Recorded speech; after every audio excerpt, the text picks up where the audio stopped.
কি অবস্থা সবার, কেমন আছেন সবাই? এই হচ্ছে বেলস পার্কের অবস্থা। চিরচেনা সেই বেলস পার্ক আসলে বৃষ্টিতে তছনছ হয়ে গেছে।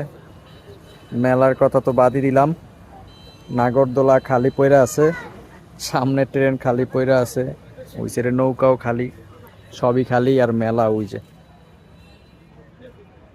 টোটালি কোনো মানুষ নাই। আসলে এই বৃষ্টির মধ্যে মানুষ এমনি তো আসবে না, এটা স্বাভাবিক।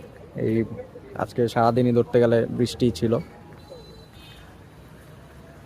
দুই একটা দোকানপাট খোলা আছে, আর বাকি যা ছিল সবই বন্ধ। তো হরহামেশা আসলে বেলস পার্কের এরকম দৃশ্য থাকে না বললেই চলে। যারা বরিশালে থাকেন বা বরিশালে আসা যাওয়া করেন তারা খুব ভালো করেই জানেন এই সময়টায়, এখন হচ্ছে বাজে 7টা, এই সময়টায় বেলসে আসলে হাঁটার মতো জায়গা থাকে না।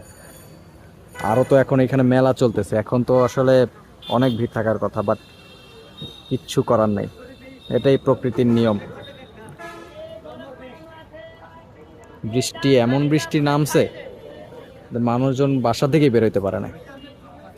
তো চলে আসলাম বেলস পার্ক, দেখি কতক্ষণ থাইকা কিছু খাওয়া দাওয়া করে দেন হচ্ছে বাসায় চলে যাব। একটা মাটির ব্যাংক, খুবই কিউট।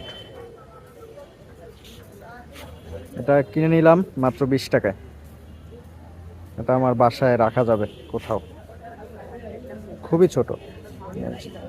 এটার মধ্যে দেখি টাকা পয়সা জমাইতে পারি কিনা।